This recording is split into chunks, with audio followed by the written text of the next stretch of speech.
Okay, so here we are in the blood transfusion set, and what I've done is I'm going to show you the one I already built. Now, we are not going to build it here because this session is not propeller head. Okay, I do propeller head sessions, but this is not one of them. And what we're just going to do is we're going to look at the fully built model. And what I'm going to do first is show you that, let's go back here. The broad story is that you start with data at the top of the screen, and at the bottom of the screen, you end up with a model. And in my case, I tested 4 models, and I tested them against each other. And in actual practice, this is what you do. You do multiple models, and you have them compete for who is the best model. And you can see that competition. At the bottom, you get a model. Later on, we're going to see how to take this and move it to production. Okay, so that's the basic idea here. What I want to do is kind of an overview of what is on this left column. These are the little widgets you have to play with. I did not use all these widgets in this experiment because I didn't have to. But what is possible is what is on the left side. And just give you an idea of what's on the left side. So we have some saved data sets. If I save a data set, it will go into this list.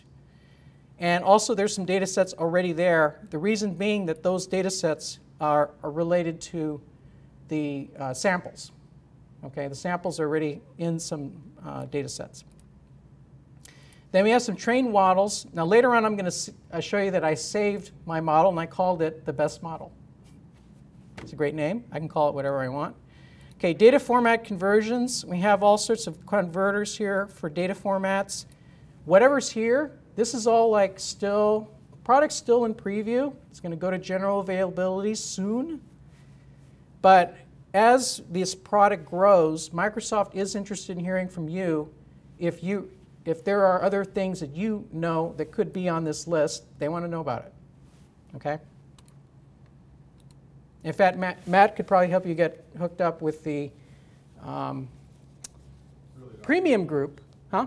The yeah. So there's a group that's NDA where you can help work with the team. They definitely want to work with people who are using the leading edge technologies. All right, so there's a data input, there's a reader and a writer. Transformation, there's some amount of ability to do ETL here in this tool. ETL means extract, transform, load. But you could do that before you get here. It doesn't have to be done here, but it could be done here. Okay. Feature selection, that has to do with, now it says feature. Feature means variable. Feature, variable, attribute, column all mean the same thing. Okay. That means if you are in a real world problem where you don't have like the little demo I had earlier, or even this demo with the blood transfusions only got 4 variables. If you have hundreds, it is a mathematical challenge, and there are math techniques to try to figure out if you had hundreds to thousands, how would you pare that down for a problem that would perform better? Because once you start making it more columns, and especially if you make it more rows, you can imagine build something like this experiment is going to take longer. It depends on your use case. Your use case, if you need to have something, a lot of academic people, and even people I work with on these academic research projects, they can sit on a problem for like 3 months, you know, over a year, and that's a long time. That's a long time in business years, or you know, whatever. Business year is like what, 1 month? I don't know. So anyway, here we got machine learning, and we're going to see some of the evaluation. We have different types of models. I'm going to give you some of the names. All right, now I talked with some people who've been trained in the past. You may have heard of regression and ANOVA. All right, so here's the names now that you're going to get if you go to school. Decision forest, decision jungle, logistic regression, neural network, two-class Bayes point machine, boosted decision trees, a neural network, support vector machine. Those are classification algorithms. There's some clustering ones. They only have k-means right now. I'd like to see them build out more. But on regression, they have several times, ordinal, Poisson, neural network, linear regression. The good news is that you don't have to learn these to get started. Get started in minutes. And as you get through the process, you know, Douglas talked earlier about, I have this analogy comparing it to either driving or cooking. I can drive and I can cook, but I have never had to drive or cook competitively. Okay, nobody's going to compete, you know, and I like to feel that I can do well in both. But the use case here for machine learning, yes, you can get started in minutes, just like with the driving and the cooking. The question is, what is your use case? Is this a competitive situation? What business decision is it at stake? And how much resources are involved? Those questions drive how much you need to learn about data science. Okay? There's a direct relationship, doesn't have to be disconnected, can be completely driven based on the value of what you're working on. Okay, scoring, training, those are some of the other things that are in here. There is, by the way, a new book that was written by on this. I'm going to talk about it later. Okay. Executing the R script. Okay, we got some statistical functions like correlation, t-testing, elementary and descriptive stats. And we have some text analytics. I'm not showing that. You know what the cool thing, though? I love the name of this thing. It's called Valpal Wabbit. I just love the name. It's called Valpal Wabbit. It actually was an open source technology. It's now brought into the machine learning world. And it does reflect now Microsoft's new openness toward using that. I did go back go through really quickly. You can drop in R code. If you're using the R language, you can take your R code. There's a little widget for you. You can put your R code in the widget, put it in this technology, and as we will see, you can take something into production after that. I love having this clock in the back to see exactly what time we're at. Okay. So let's look at the experiment. I'm going to zoom into the experiment and show you what goes into this. All right, so we have our blood donation data. I can right-click there, visualize. There it is. So this is the actual data, and you see here I have some histograms of the different columns. This one's not a large data set, it's only 748. So right now it's just giving me a sample here about the information. And I can click on a specific column. Now I can see my means, median, min, max, standard deviation, how many unique values there are, how many missing values, what it is, like a numeric versus text. And I can compare recency to frequency. Now it's going to give me a plot. These are the types of things you need to do for good data science. You want to look at your input data at the beginning. The reason being, too, a lot of the algorithms are based on the assumption of independent, identically distributed normal. If you have stats class, you know you've heard that before. IID normal. Regression is largely built on IID normal. A lot of these new algorithms turn out to be robust despite violating the normal distribution. All right, but anyway, this is the look at what's possible. So I'm still, everything here is web. I didn't show uploading it, but what I did is this data I didn't upload. This data was one of the sample data sets that was already there. So it was already in there. But if I wanted to upload, I could upload from some file that I had, or I could put it right up into Azure. We'll see that in a second. So first thing I did is I split it. So what I did is I split it because this data came from an experiment where they used 500 of it to build the model, then they used the other 248 to test it. And remember, for the whole thing, they know what the answer is. So the 500 was used to build, picked at random. Then you used the holdout sample, the training sample, or you have training and then you have testing sample. Testing sample to see how good that was. That's going to be important because I'm going to show in a second that it did show who the winners are. So next thing is in this model, I created a, I'll go that one. I created 4 different models. First one was two-class boosted decision tree. Second one was two-class neural network. Third one, two-class support vector machine. And fourth one, two-class decision jungle. There are others, but I stopped at 4. I stopped at 4 because this is a demo.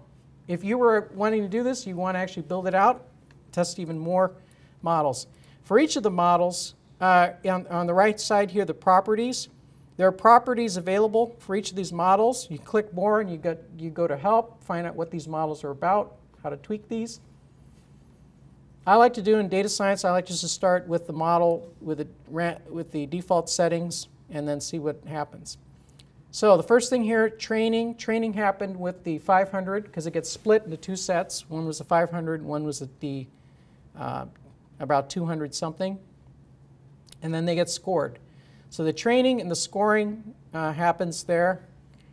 And then they go into competition. So the first competition here is boosted decision tree versus neural network.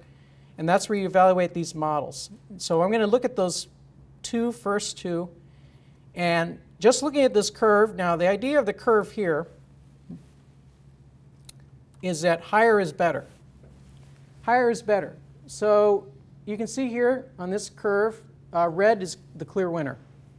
Now red doesn't always win for the whole thing, but it doesn't matter because red is generally winning. And then there's numbers on the bottom to tell you what are the numeric measures behind that curve. So basically we're trying to pick a winner here. The red one is the winner, and that one happened to be the one on the right, which is a 2-class neural network. Then I did another competition with those two on the right. Take a look at the result, see who the winner is. Okay, in this case also the red curve, generally the winner. So sometimes the red curve crosses over. That's okay. Generally the red one's the winner, so you just let the red one win. And then for those two, then I'm going to pick who's the winner of that contest. So that was just the semifinals. And we go to the final round. Then you have 2 curves here, and you got the blue curve being the winner over the red curve. Now, I'm going to show something from my desktop because this, first of all, this data came from an academic paper. And if you do hire a data scientist, you'd want one that can read papers. So that would be a good idea to have. This was published in Expert Systems with Applications, 2009. And so this is the paper here. And let me just scroll down because I'm going to show you a picture of something that is very similar to what we just saw, and that's a lift curve. There it is. Whoop.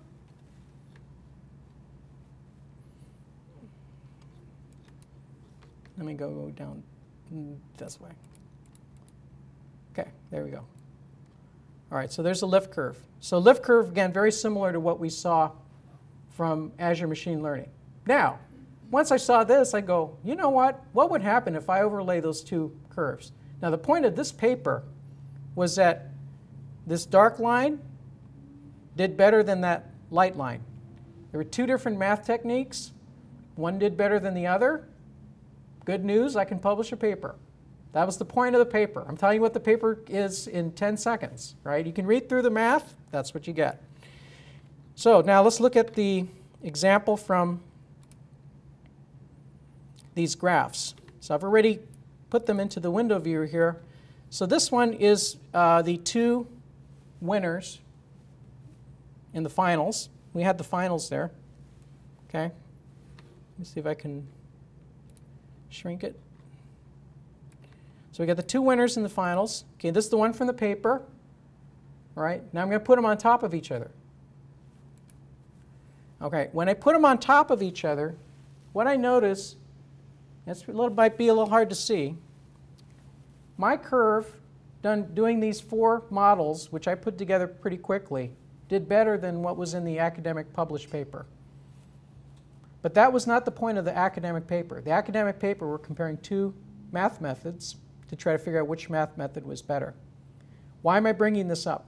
I'm bringing this up because if you will talk to a lot of data scientists or people who go to machine learning conferences, they often develop very deep loyalties towards certain algorithms. It almost sounds like college football. It almost sounds like March Madness. It almost sounds like any competitive sport where you have certain things and they get behind their teams and they rally behind why support vector machines are better than neural networks, are better than regression. And what my message is for you is Microsoft's given us the technology. The more important thing is which one is the highest curve.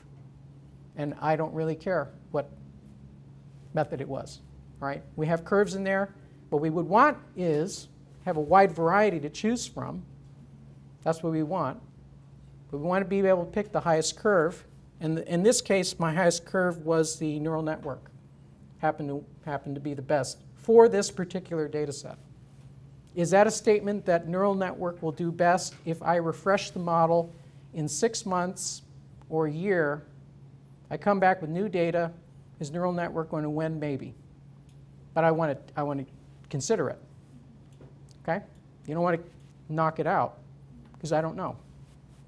You don't know what the future is going to be, so you try them all.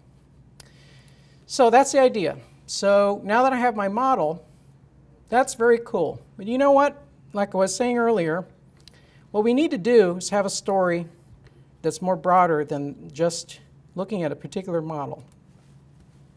We want to know how to move to production. And along those lines, I think I am going to show the video, which hopefully will transmit for our web friends, because the video is very cool.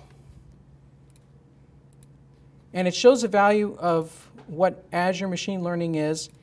And as you know, for Microsoft's perspective, they want us to be using Azure as a service, because when we use it as a service, they will earn revenue.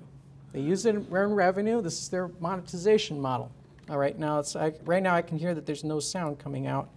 Oh, okay, because my computer's on mute. Okay, let's see if we can. Okay, let's go back to the beginning. Let's see if it works. Nope, I don't hear it again.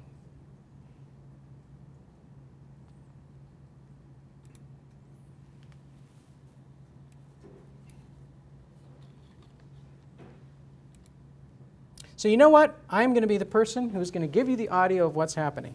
Because this video is so cool. All right, so this is the idea. Your boss comes to you and tells you that they want some sort of data mining model. And you know, you have people here and they're all sharing information. You give it to your boss, and the boss says, I don't know what to do with it. And you tell him to install R. And he says, I don't know how to install R. Just give me the results, right? Just give me the results. I just want to see it. So it's to give you the results. They send it to the management team. The management team finds out, oh, that's exciting. So we want it now on our web platform, and also we want it on mobile. So then they have the engineering teams talk to each other. How are we going to get this on a mobile device? How are we going to bundle this into our mobile application? Well, then you need to install R. It's like, we don't have R. We don't have all this stuff installed. So that's where Microsoft Azure Machine Learning comes to the rescue. Because it's already pre-built in there. We have R, but we also have all these other algorithms that are possible to show through this technology. And because it's already here, everybody can see the results delivered to their desktop straight from the cloud. And that's what the cloud is here. And it's as easy as clicking one button. You click one button, you get a web service. All right, then everybody's happy. And also there's an Azure Marketplace. Some of you may have models or business cases where you want to take your algorithm and make it available to a wider audience, perhaps even for sale. And I think data sharing and that type of thing might be something that you do in a limited, or might even want to make that available for the public. All right, so I'm now going to skip that, go straight to the example of where I've done this. Okay, I took the winner from the previous experiment. You kept the data here just to keep the schema. You took the previous winner. Now, of course, I didn't need the other ones. I'm just taking the winner. Why? For the service, you only need the winner. I could make multiple services and have each one of them available, but that's what I took for the winner. when I click this Publish Web Service button, which I'm not going to do because I've already made it, it will make a web service. It will go into this web service area. So here's what I have as far as a web service. There's an API key.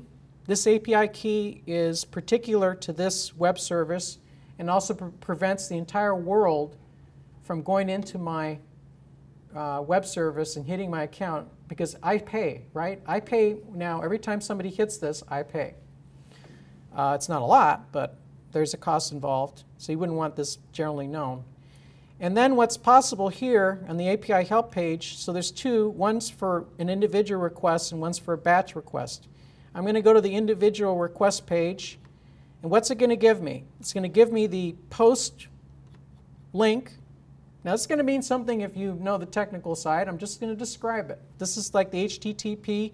This is available to the whole world. If you went there right now, you'd see a website. Now you couldn't run anything against my service because you don't have the key. But this is the service URI. These are the request headers, JSON, request body, and then the response, what you expect back as a response. And guess what you also get? You get C#, Python, R code to be able to connect it. Let's see it. Where's my Fiddler? Now we're going to have to skip Fiddler. Well, let's look at Fiddler.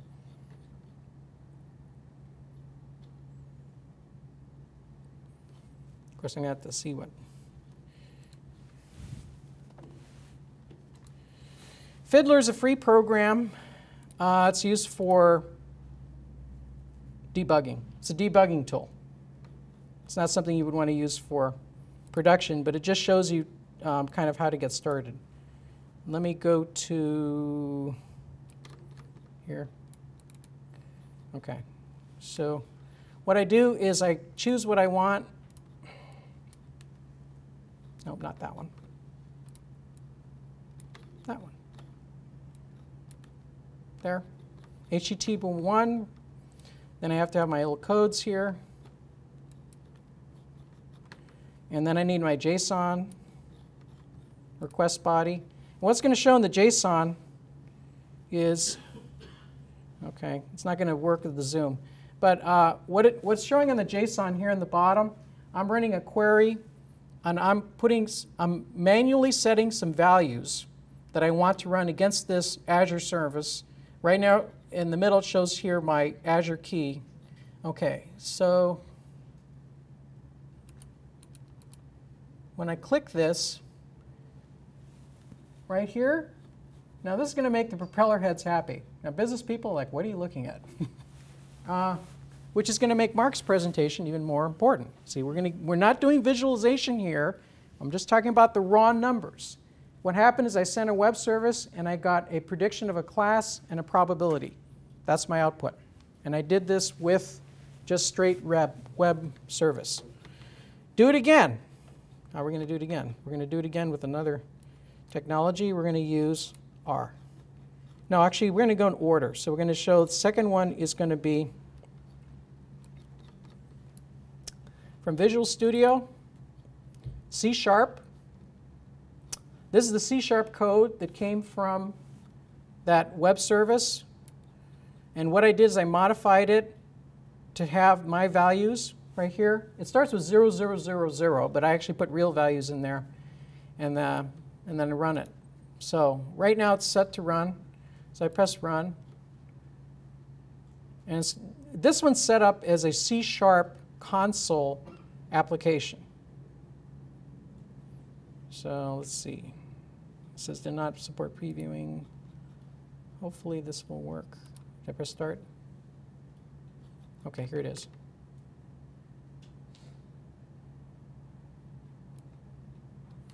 Okay. So then it went and it got a C# result, and then again that same value. All we're getting back is numbers.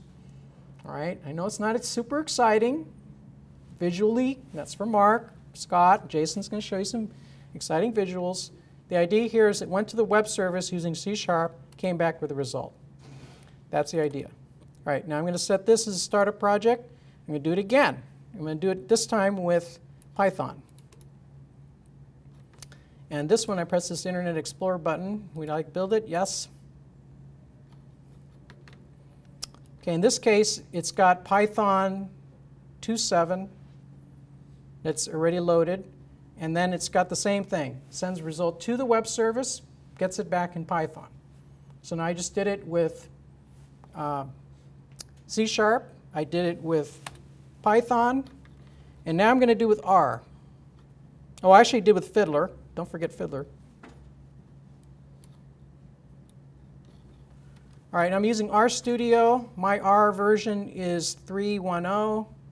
And then I'm going to run these just one step at a time. What's happening on the bottom is as I'm running these steps, it's sending it to the R session.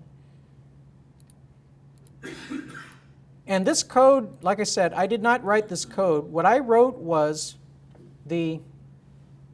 I just added what to query. And right there at the bottom of this R screen, it shows the same result because it went to the web service and brought the result back to R. All right, so I showed Fiddler, I showed C#, I showed Python, I showed R.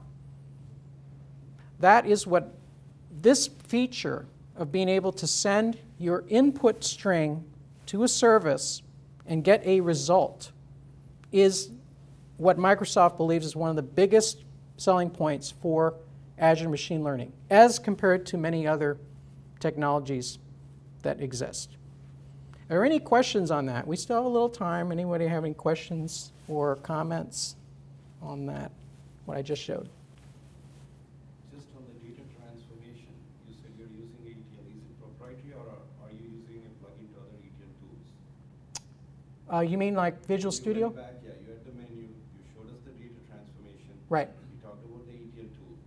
So is there a proprietary tool which does the data transformation, or do you plug into other market ETL tools? Okay, so the question for the link folks was, is there another tool, a proprietary tool, or, and the answer is no. So as far as transforming the data, I started with a set that was already clean, so it did not require any transformations there.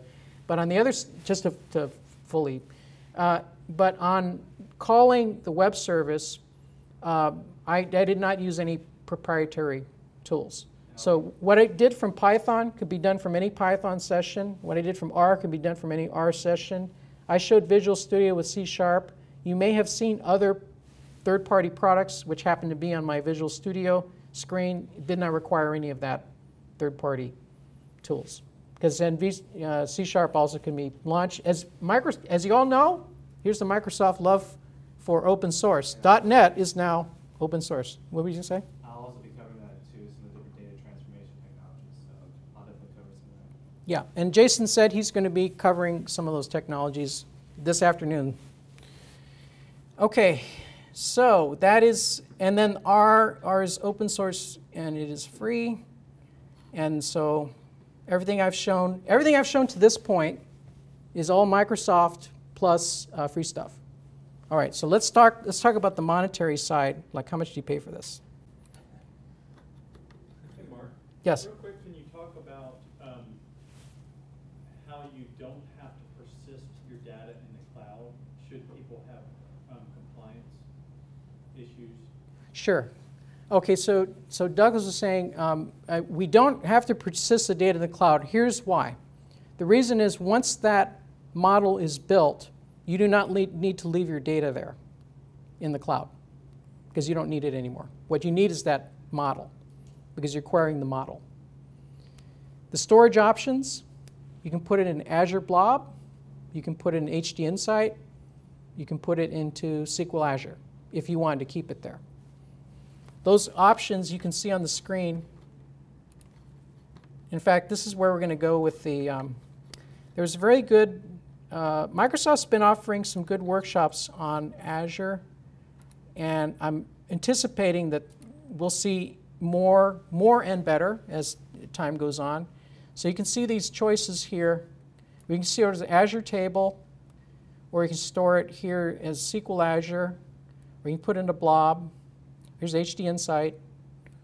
And so the point is that you don't have a lot of storage. Now, I'm going to give you a rough estimate of how much do things cost. Okay, this is what I heard from Microsoft as we talked across all the products in Azure. And they showed a number of different examples. This is just generally if you're doing things across the entire spectrum. What they said at this particular event, 80% of the cost is going to be a virtual machine. 12% of the cost is going to be in storage. And then the rest is going to be everything else, including egress. Egress meaning getting data out of Azure. It doesn't cost anything to upload, but it does cost to download. But what the particular presenter was saying, I think this is Microsoft's story, don't worry about the egress. Don't worry about getting data out. Number one cost, what I just said, virtual machines, as Jason was saying earlier, HD Insight's also in that category, because you have a virtual machine that's running. It's running all the time. As opposed to Azure Machine Learning, which is pay as you go.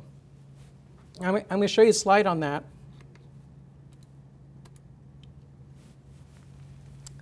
Okay, first of all, we have that data market. There are examples out there. You can go look at them now. Free. Microsoft put some free examples to let you know what this technology is and how they're building out a marketplace to sell models.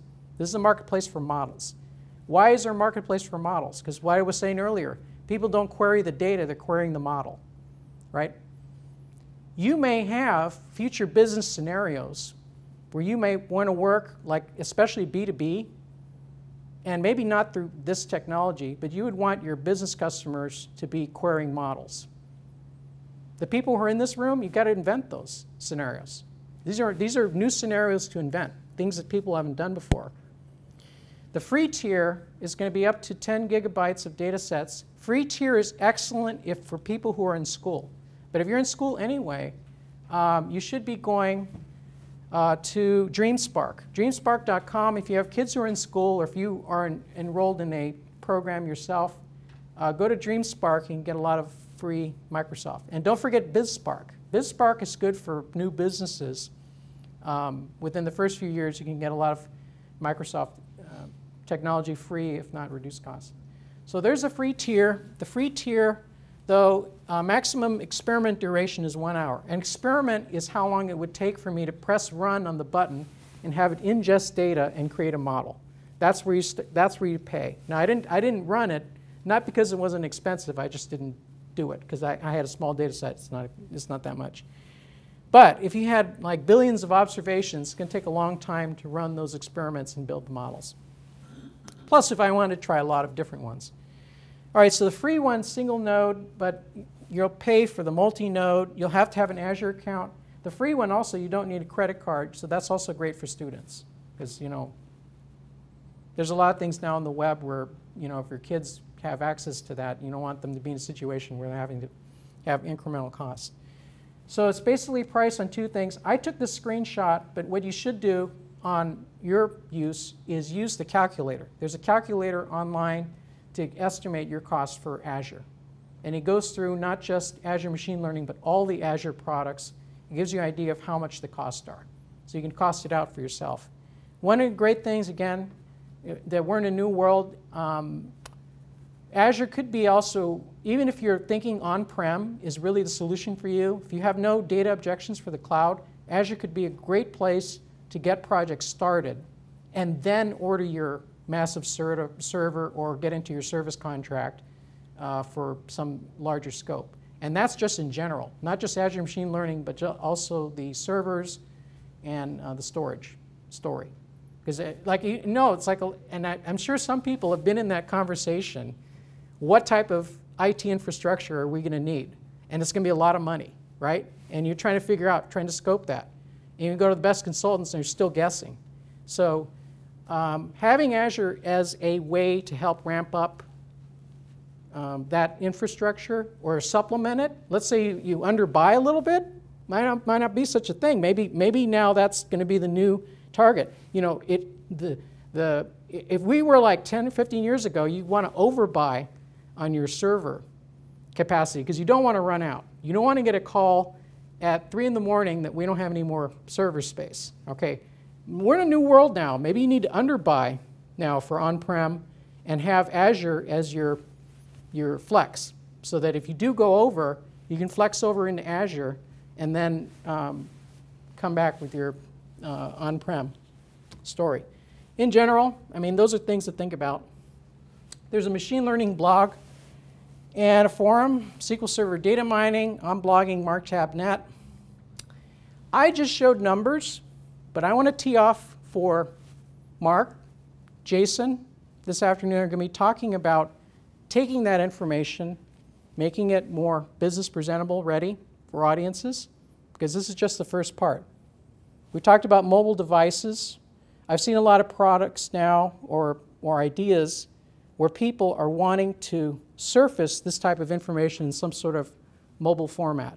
That is where the trend is going. And as you all may have just seen, like in the last 5 years, the equipment's become a lot better. Okay, so as far as machine learning, the rest is up to you.